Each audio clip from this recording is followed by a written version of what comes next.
My name is Michael. The day my son-in-law made that joke, everyone laughed. But I didn't. Because deep inside my chest, something broke. It was not just a joke. It felt like a knife, a quiet one, the kind that does not make noise, but stays inside you for a long time. I remember that day very clearly. It was a Sunday afternoon. We were all sitting in the living room. My daughter Anna had invited us for lunch. The smell of roasted chicken was still in the air. The table was messy, full of empty plates and glasses. We were relaxed. At least, everyone else was. Anna sat next to her husband, David. He was smiling, talking loudly, making jokes. He always liked attention. He always wanted people to laugh at what he said. At first, I didn't mind. I wanted my daughter to be happy. That was all I cared about. But then, he looked at me. He smiled in a strange way.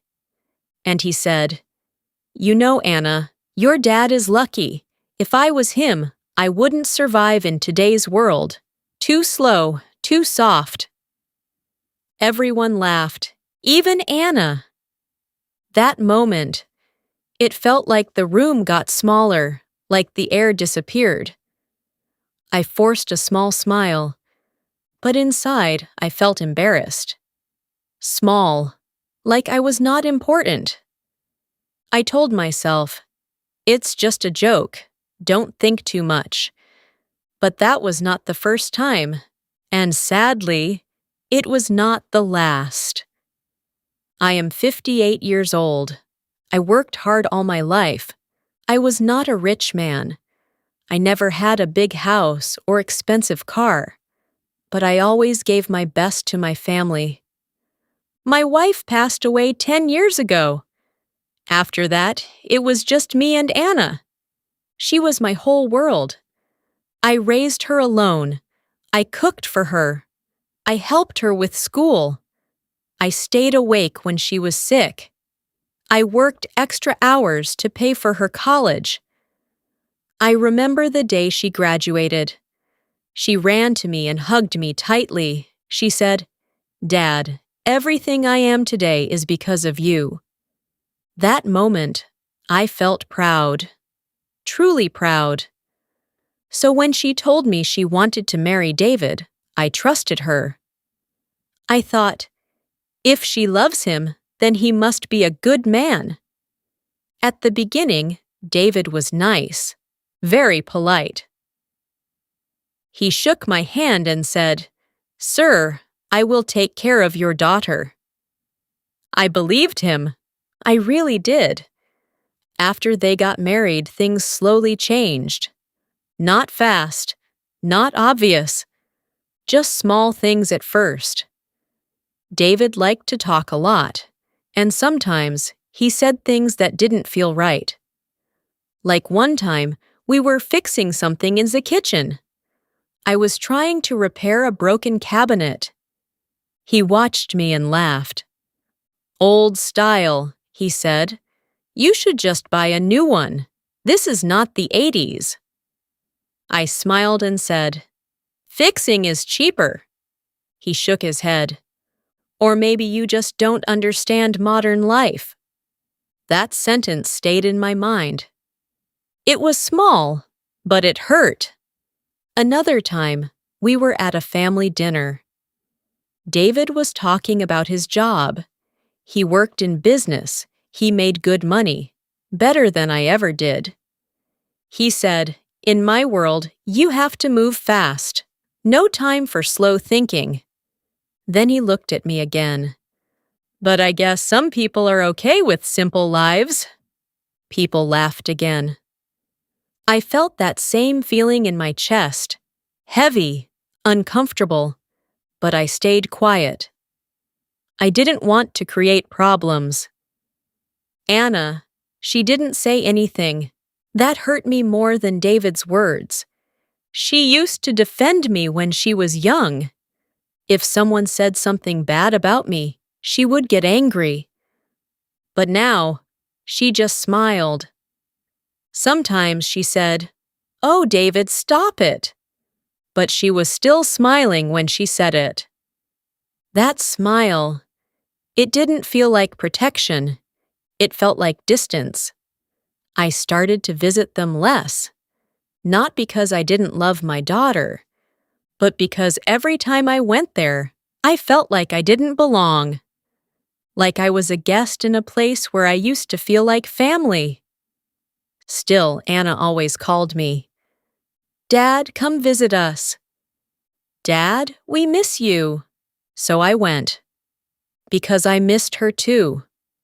One evening, I brought some old photo albums. I thought it would be nice.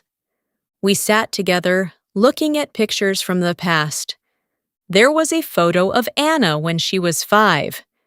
She had chocolate on her face. I was holding her, laughing. David looked at the photo and said, "Wow, you really looked tired back then." I smiled.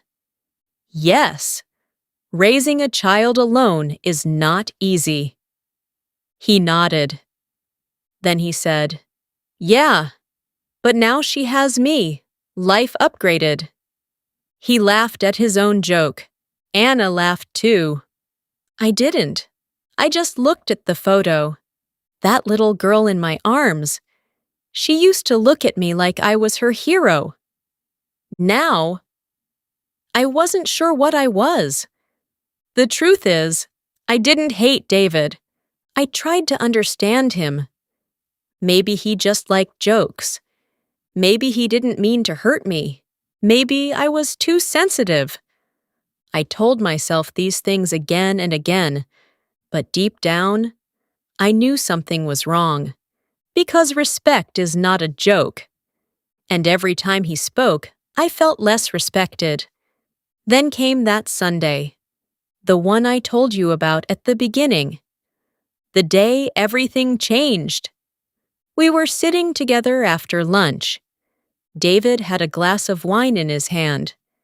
He was talking louder than usual.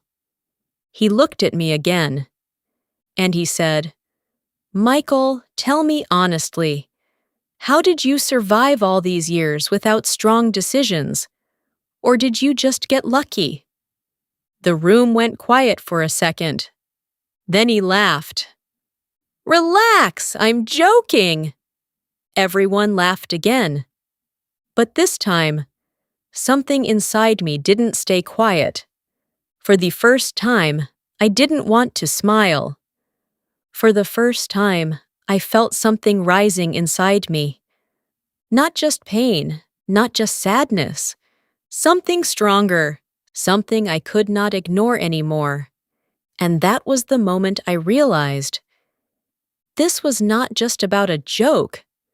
This was about how I was being seen, and maybe how I allowed it to happen. That day was only the beginning, because what came next was much worse. After that Sunday, I could not forget his words. I tried. I really tried to tell myself it was nothing. But every time I closed my eyes, I heard his voice again. Too slow, too soft. It stayed in my mind like a bad echo. A few days later, Anna called me. "Dad, are you okay? You were quiet on Sunday." I paused. I wanted to tell her the truth. I wanted to say, "Your husband hurts me." But the words didn't come out. Instead, I said, "I'm fine, just tired." She said, "David was just joking, you know." There it was. That sentence. Simple, light, easy. But it felt heavy to me.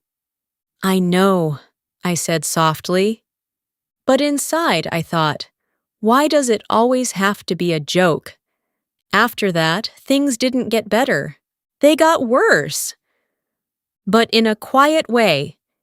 In a way that is hard to explain to others. Because if you tell someone, they might say, "It's not a big deal." But when you feel it again and again, it becomes something big. One evening, Anna invited me to a small dinner, just the three of us. I almost said no, but I missed her, so I went. When I arrived, David was on his phone. He didn't even look at me at first.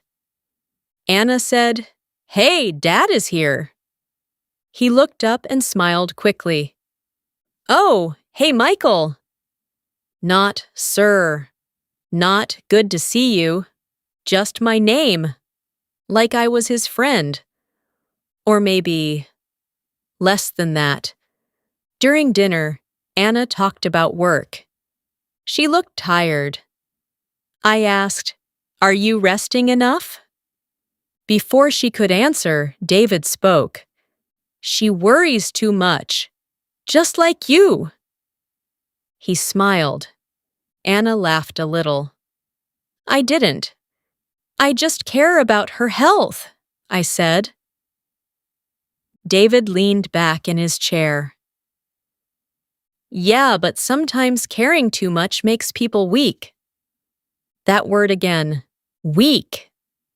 I felt my hands tighten under the table, but I stayed calm. "I don't think caring is weakness," I said. He shrugged. "In business, it is." Ed. Like a shadow in the room. After dinner, I went to the kitchen to wash my plate. It's a habit. I don't like leaving work for others. David walked in behind me. He crossed his arms and watched me. "You don't have to do that," he said. I nodded. "I know, I just want to help." He laughed softly. "You really don't know how to relax, do you?" I turned and looked at him. "I relax in my own way." He smiled again. That same smile. "But your way looks like old thinking." I didn't answer. I just dried my hands and walked out. Because if I stayed, I felt like I might say something I would regret. On my way home, I felt tired. Not just physically, emotionally. Like something was slowly taking my energy away. A week later, Anna invited me again. This time, there were more people. Some of David's friends. I didn't know them well. They were younger. They talked about money, business, travel. Things I didn't understand much. I sat quietly, listening, trying to be part of the group. At one point, one of his friends asked me, "So, Michael, what do you do?" Before I could answer, David spoke.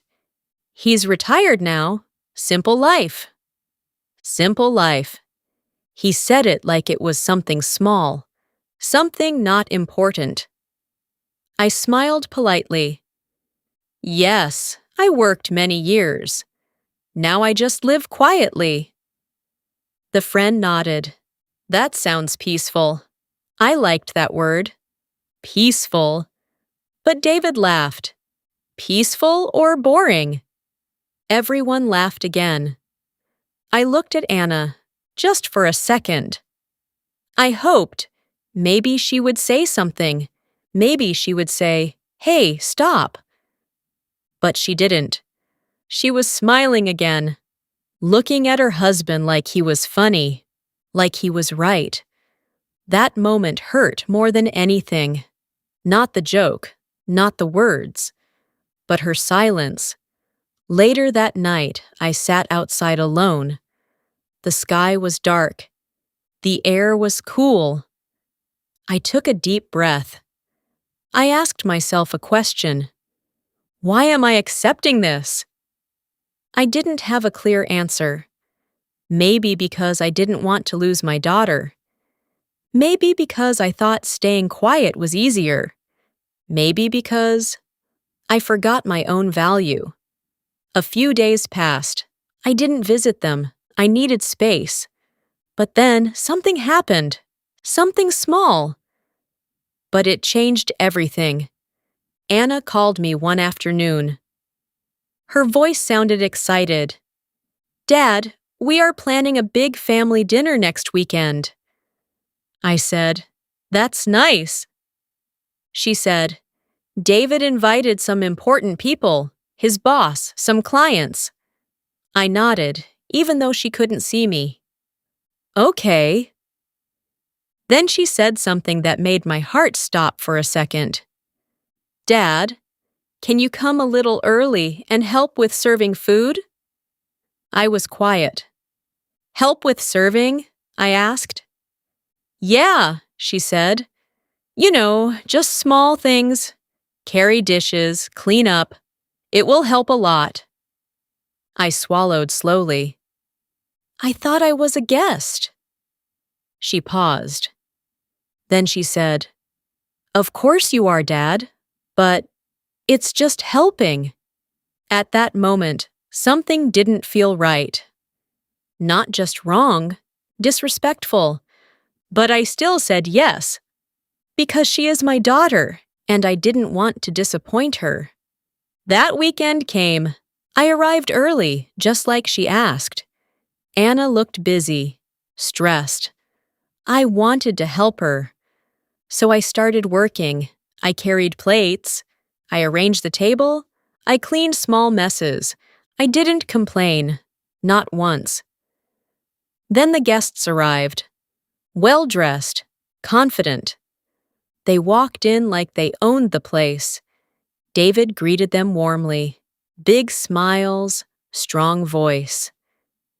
He looked proud. I stayed in the background, doing small tasks, like I was staff, not family.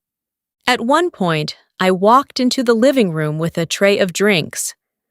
I heard David talking to his boss. He didn't see me yet. He said, "Yeah, we got everything under control.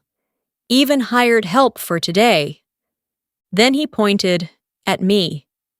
"This is him, reliable, quiet, old school type." They laughed lightly. I froze. My hands felt cold. The tray felt heavy. His boss looked at me and nodded. "Good help is hard to find," he said. I wanted to speak. I wanted to say, "I am not hired help.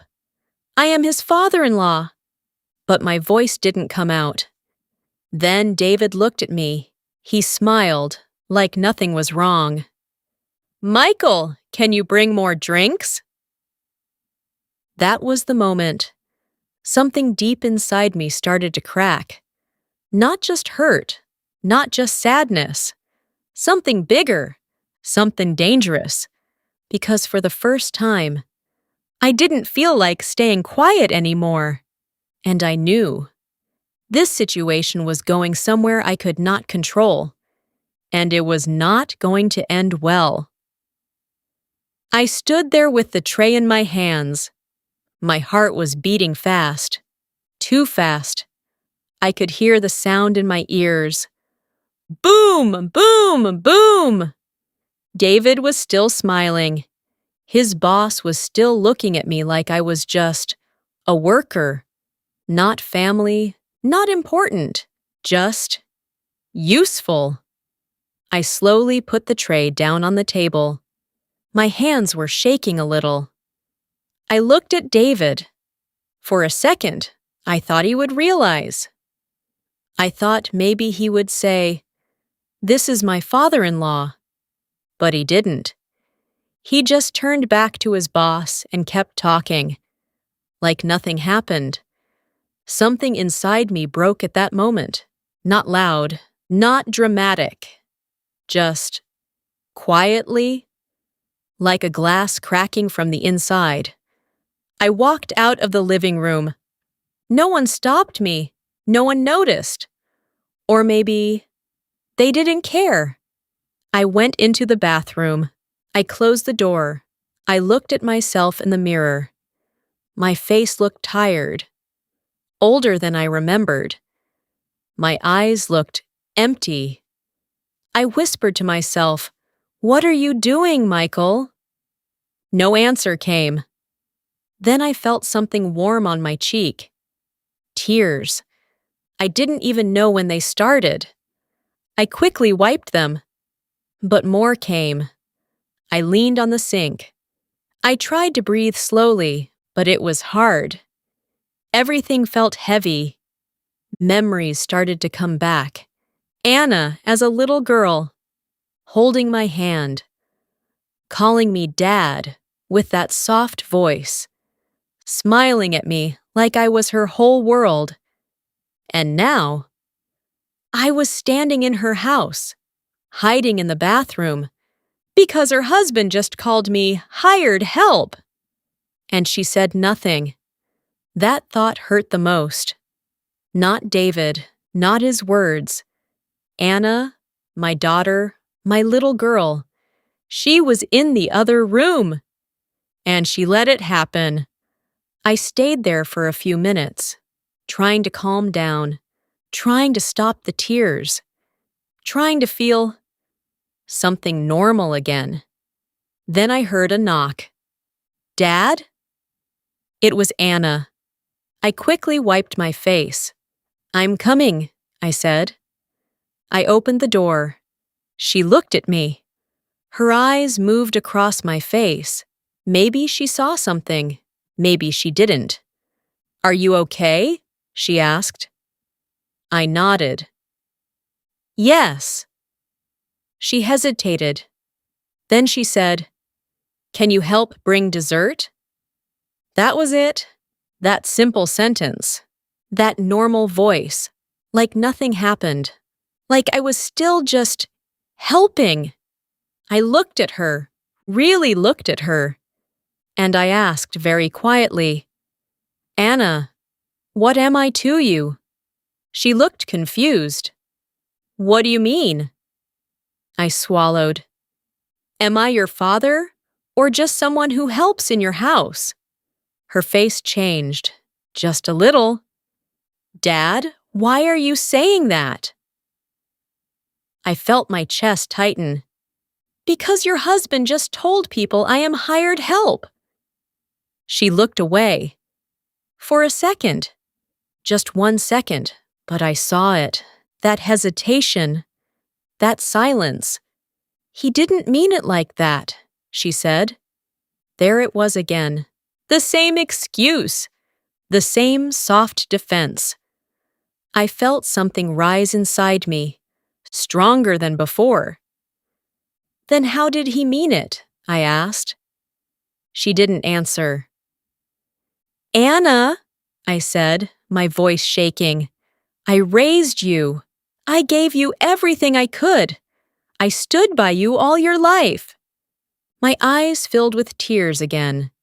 And today, I stand in your house and I feel like a stranger. She looked uncomfortable. Dad, please, not now. There are guests. Guests. Always guests. Always other people. Never me. I laughed a little, but it was not a happy laugh. It was empty. Of course, I said. Guests are more important. She sighed.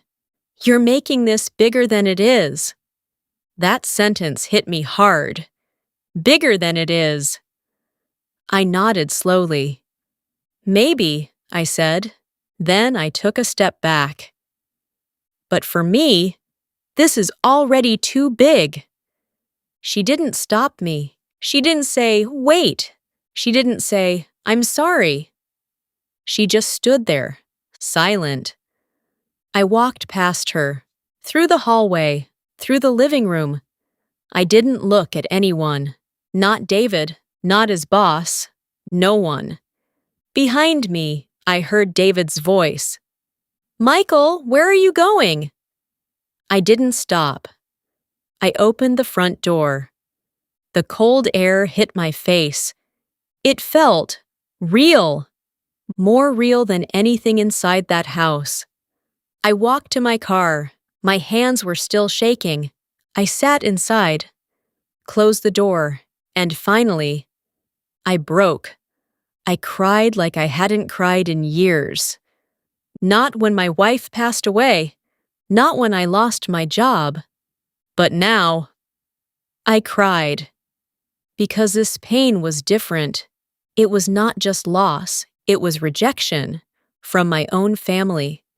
I kept asking myself one question: when did I become so small? I thought about all the times I stayed quiet, all the jokes I ignored, all the moments I told myself, it's okay. It was not okay. It was never okay. And the worst part? I helped create this by saying nothing, by accepting everything. That night, I didn't go back. I drove home slowly. The streets were empty. The world felt quiet. But inside me, everything was loud. When I reached home, I sat in the dark. No lights, no sound. Just me. I looked around my small house. Simple, quiet, peaceful, just like before. But now, it felt different. Now, it felt lonely.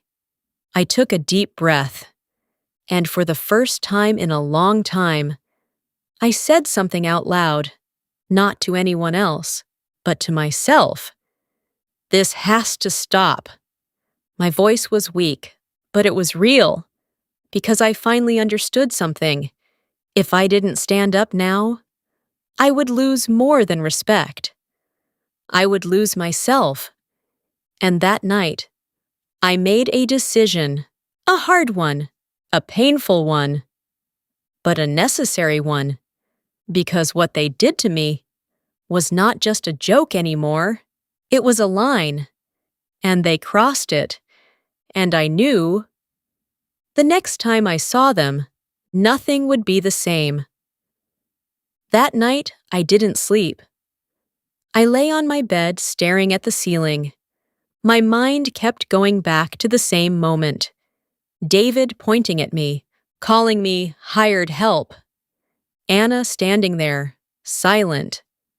I felt pain, but something else was there too. Clarity. For the first time, everything was clear. I saw the truth, not the version I wanted to believe, but the real one. I was not being respected, and I allowed it for too long.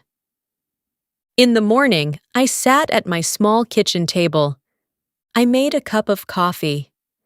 My hands were steady now. My mind was calm.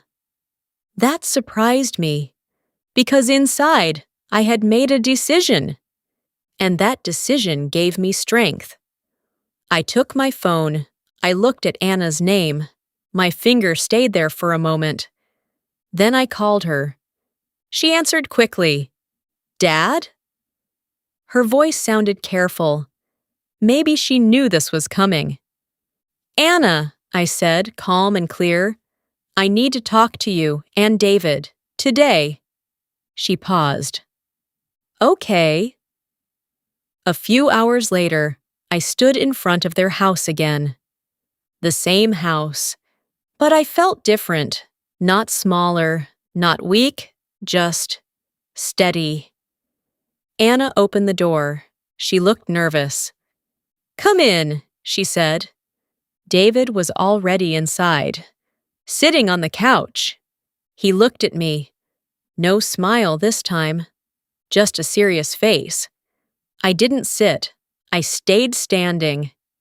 "I won't take long," I said. My voice was quiet, but strong. They both looked at me, waiting.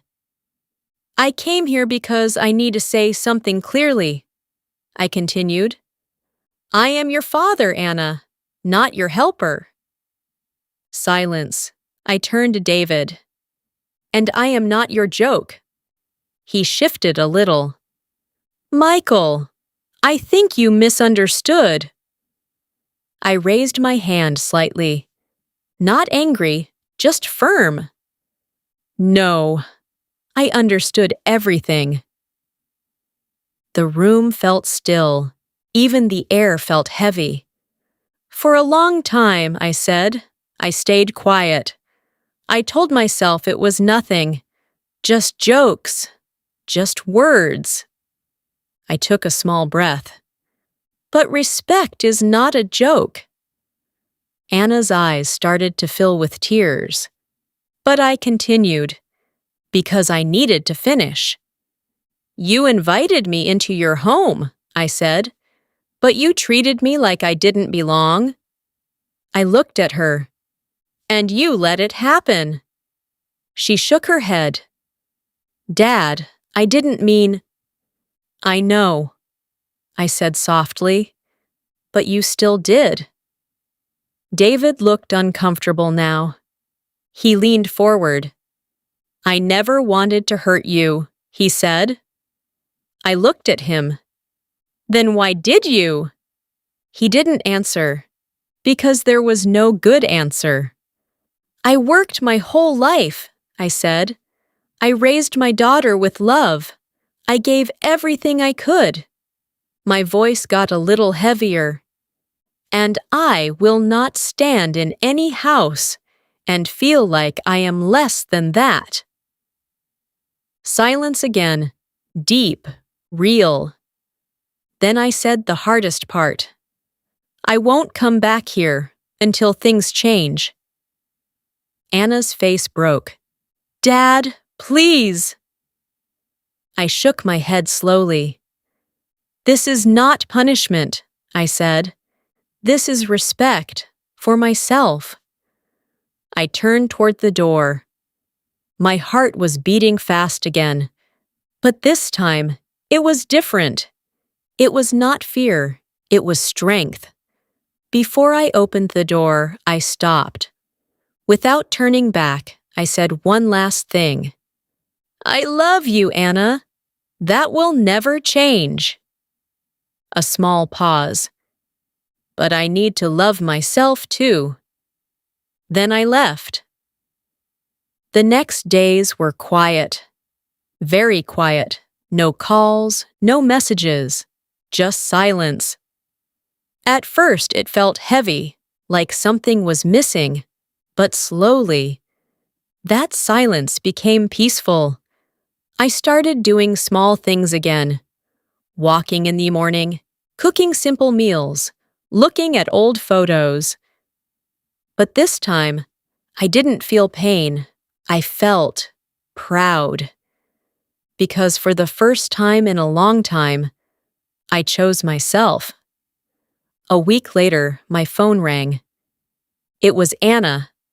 I looked at the screen. My heart moved. But I stayed calm. Then I answered, Dad? Her voice was soft, different. I'm sorry. I closed my eyes for a second. I didn't speak. I let her continue. I should have said something, she said. I saw it, but I ignored it. I didn't want problems. Her voice broke. But I created a bigger one. I took a deep breath. Thank you for saying that, I replied. She continued. David wants to talk to you too.